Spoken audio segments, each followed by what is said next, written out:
अस्सलाम वालेकुम नाज़रीन, मैं हूं नाज सहतो और आप देख रहे हैं मेरा यूट्यूब चैनल नैरेटिव विथ नाज सहतो। नाज़रीन, सेनेट के इलेक्शन के सिलसिले में कुछ ऐसी डेवलपमेंट्स हो रही हैं जिसमें पाकिस्तान के मुस्तकबिल के सियासी मंजरनामे के हवाले से भी कुछ इशारे किनारे मिल रहे हैं, लेकिन ख़ुद पाकिस्तान के कई इदारों के हवाले से भी मुख्तलिफ सवालात ज़हनों में आ रहे हैं। जो बहुत बड़ी ख़बरें एक दिन में निकली हैं सेनेट के स्क्रूटनी के प्रोसेस दौरान, वो एक ख़बर तो ये है कि पाकिस्तान मुस्लिम लीग नवाज़ के एक इंतहाई अहम रहनुमा परवेज़ रशीद साहब का नामज़दगी फार्म बकाया जात के सिलसिले में बकाया जात दादहिंदा होने के इल्ज़ाम में रद्द कर दिया गया है। ये बहुत बड़ी ख़बर है क्योंकि परवेज़ रशीद साहब बहुत ही इम्पोर्टेंट लीडर हैं और उनका बयानिया बहुत अहम है, लेकिन वो ऐसी बकाया जात हैं जिनका कोई अता पता नहीं है, कोई बैंक का नंबर नहीं है, कोई अकाउंट नहीं है। वो पैसे लेके घूम रहे हैं, लेकिन उनसे पैसे भी नहीं लिए जा रहे हैं क्योंकि उससे लगता है कि ये उनके बकौल उनको विक्टिमाइज़ करने की कोशिश की जा रही है। उसके पॉलिटिकल इम्प्लिकेशंस में गुफ्तगू इस पे भी करेंगे, लेकिन ऐसी ही एक और शॉकिंग ख़बर है कि पीटीआई के बहुत ही मुतनाज़ा एक रहनुमा और जिनके मुतल्लिक़ मुख्तलिफ हत्ता के दोहरी शहरियत के और दूसरे मामलात थे, फैसल वावडा, उनका नामज़दगी फार्म बहाल हो गया है और कोई पूछ कुछ नहीं है। ये इंतहाई अहम ख़बरें हैं जिनका हम तज्ज़िया आपसे पेश करेंगे, लेकिन गुफ्तगू को आगे बढ़ाएं। अगर आपने ये यूट्यूब चैनल सब्सक्राइब नहीं किया है तो इसको सब्सक्राइब करें, वीडियोज़ वीलॉग्स देखें, पसंद आते हैं तो लाइक करें, कमेंट करें, शेयर करें और दोस्तों के साथ उस पे इस सारे डिस्कशन में शरीक हो जाएं, क्योंकि ये डिस्कशन जो है, ये जो डिबेट है, ये जो डिस्कोर्स है, किसी एक फ़र्द का नहीं है। ये पाकिस्तान के मुस्तकबिल का डिस्कोर्स है। वो कैसे आगे बढ़ सकता है, आप भी अपना इनपुट दे सकते हैं। तो हम गुफ्तगू कर रहे थे कि सेनेट के इलेक्शन के सिलसिले में 2-3 मार्च को तो वोटिंग होनी है, उससे पहले जो प्रोसेस हो रहे हैं, इस वक्त एक अहम तरीन प्रोसेस से हम गुज़र रहे हैं, वो है स्क्रूटनी का प्रोसेस। स्क्रूटनी के प्रोसेस में ये हुआ है कि पाकिस्तान मुस्लिम लीग नवाज़ के एक अहम रहनुमा उनके नामिनेशन फार्म रद्द हो गए हैं।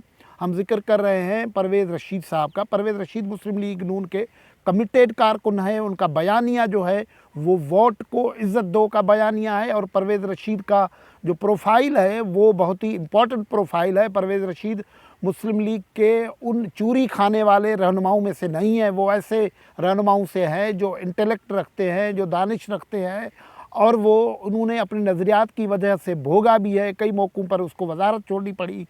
वो पाकिस्तान मुस्लिम लीग नवाज़ के उन रहनुमाओं से हैं जो इस वक्त मरीम नवाज़ के करीब समझे जाते हैं, जो नवाज़ शरीफ के करीब समझे जाते हैं, जो मसालहती जो नैरेटिव है उससे वो कभी नहीं रहे हैं।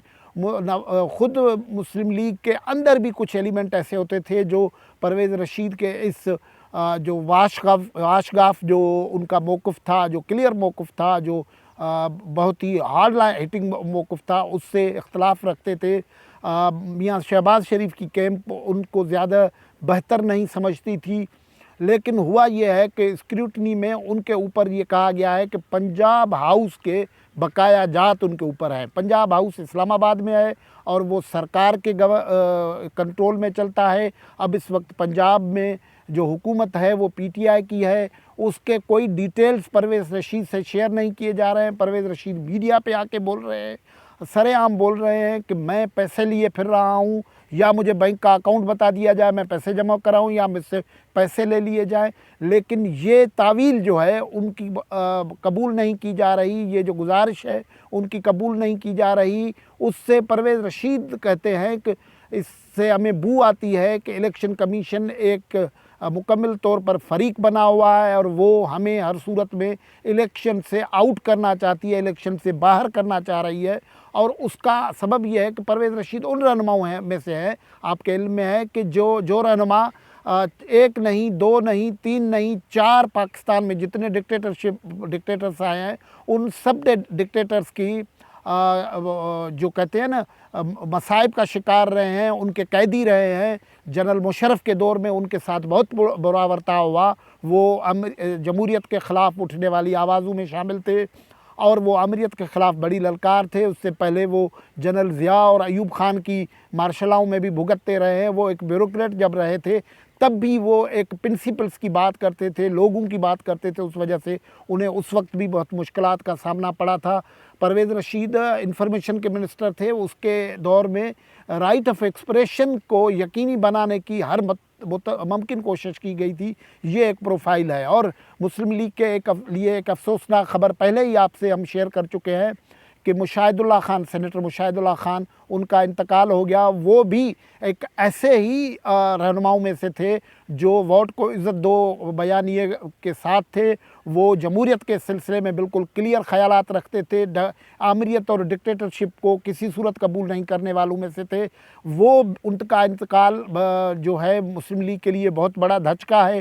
ایک طرف وہ اگر چلے گئے ہیں, ظاہر ہے وہ تو موت کی وادی میں چلے گئے ہیں, خدا ان کو غریق رحمت کرے, لیکن ان کی جگہ پہ ان کے صاحبزادے کو ٹکٹ دیا جا رہا ہے. وہ اب دیکھنا ہے کیا کر رہے ہیں.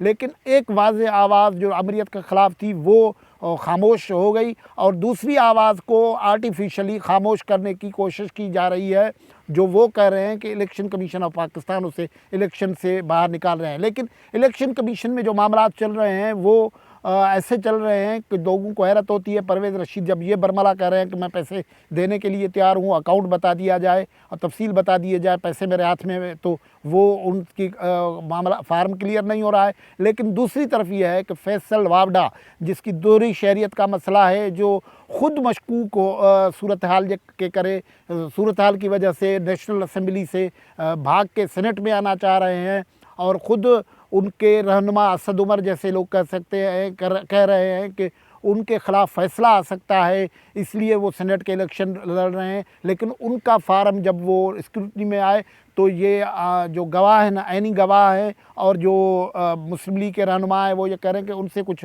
پوچھا ہی نہیں گیا, کوئی سوال ہی نہیں کیا گیا, اور ان کو کلیئر کر دیا گیا, وہ سینٹ کے الیکشن کے لیے اہل قرار ہو گئے ہیں. یہ جو معاملہ ہو رہا ہے, وہ یہ سب کچھ معاملہ جو ہے وہ مسلم لیگ کے لیے مسائل پیدا کر رہا ہے, اپوزیشن کے لیے مسائل پیدا کر رہا ہے. خود الیکشن کمیشن آف پاکستان کے لیے سوالات اٹھ رہے ہیں.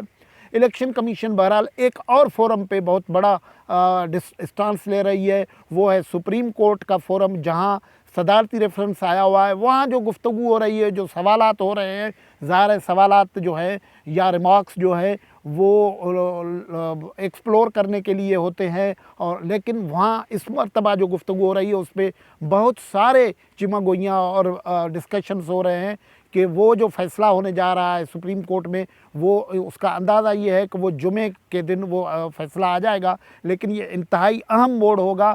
جو کچھ سپریم کورٹ میں ہو رہا ہے, لوگوں کو اس سلسلے میں جو امکانات ذہن میں آ رہے ہیں, اس کے بعد جو ہے وہ پاکستان کی صورتحال کافی مختلف ہو سکتی ہے, جس میں بہت سارے لوگ سوالات اٹھا رہے ہیں. سندھ کے ایڈوکیٹ جنرل اور الیکشن کمیشن برملا کہہ رہے ہیں کہ ایک ہی طریقہ ہے کہ آئین کے آرٹیکل 226 کے تحت خفیہ طریقے سے ووٹ ہی ڈالا جا سکتا ہے. لیکن سپریم کورٹ جو سوالات کر رہی ہے, وہ لگ رہا ہے کسی طریقے سے وہ اس ایکسپلور ہو رہا ہے کہ کیا ممکن ہے کہ اوپن ووٹ کے ذریعے بھی سینٹ کے الیکشن ہو. لیکن جس قسم کا لوگوں کے ذہنوں میں سوالات آ رہے ہیں, وہ پاکستان میں سینٹ کے الیکشن کے لیے ایک فیصلہ کن مرحلہ اور بہت سارا ہنگامہ خیز مرحلہ بھی ہو سکتا ہے. آج کی گفتگو میں اجازت, پھر ملاقات ہوگی اگلے ولاگ میں. اللہ حافظ.